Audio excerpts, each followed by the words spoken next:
Hey guys, what is up, and welcome back for another Shadolance review. Today I'm going to be doing the SG556 Camo, one of the very first NX rare weapons in the game.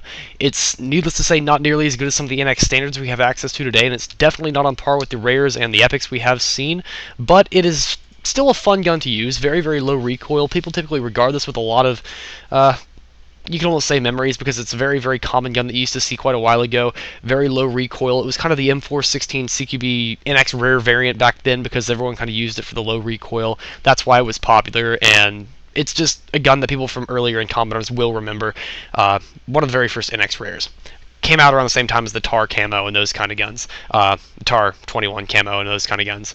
Other NX rares also as well. But anyway, going straight into the stats, we're seeing stats of damage 36, portability 62, rate of fire 74, accuracy of 86, and recoil of 68.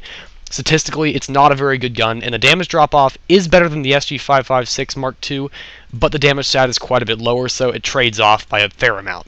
Looking at the SG556 Mark II, there's a damage of 42, portability of 62, rate of fire of 74, accuracy of 92, and recoil of 62.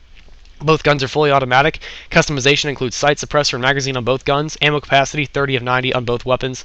However, the SG556 Mark II easily trumps the SG556 Camo by stats by a long shot. Damage of 42 beats the 36. Portability and rate of fire are both 62 and 74 respectively on both weapons. Accuracy of 92 easily beats 86, and the recoil of 62 easily beats 68. However, the SG556 Camo has a much easier to manage pattern than the SG556 Mark II does. All it means is that the recoil outside of scope is going to be slightly bigger, but the actual pattern inside scope varies so slightly that it actually is not very noticeable given the actual stat. Statistically, you would expect it to be a massive difference, but it's actually not. The SG556 Camo features a more up and down based recoil, whereas the SG556 Mark II has some sideways sway that the Camo doesn't typically feature until you start hitting about 12 shots into the spray. But if you haven't really killed who you're trying to kill by 12 shots, you might want to rethink the game that you're trying to play. Just pointing that out.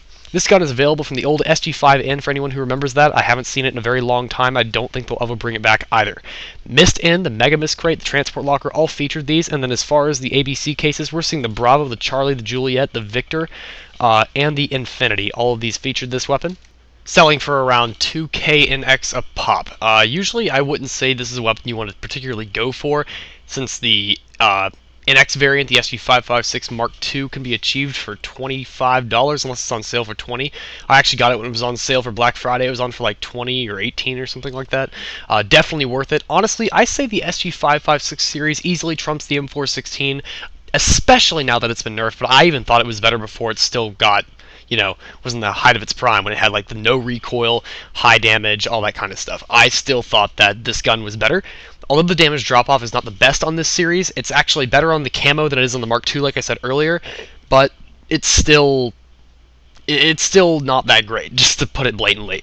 But I still prefer it over the M416, given the higher damage stat overall, the lower recoil, the recoil pattern being easier to manage, as well as just the overall availability of the weapons. Very, very large family. We have the SG550, SG550 Camo, SG556, the SG556 DMR, which is actually a sniper rifle. It's semi-automatic, my personal favorite for NX standard at any rate. SG556 Camo, right here, the SG550 Mark II, and the SG556 Mark II, as well as the recently released SG550 Hotshot LE, which was given out for permanent a few weeks ago during the baseball event. Honestly, it's just kind of another replacement for the default weapon, if you ask me. It's basically the same thing as the SG550. I can't really find any difference statistically or whatever. It performs pretty much the same. Not super great. The recoil pattern seems to be the same, the spread recovery and everything. Speaking of the overall spread on this series, pretty much every single one, except obviously the sniper variant, has pretty much a baseline no recoil spread outside of scope. It doesn't go up very, very high, even when jumping.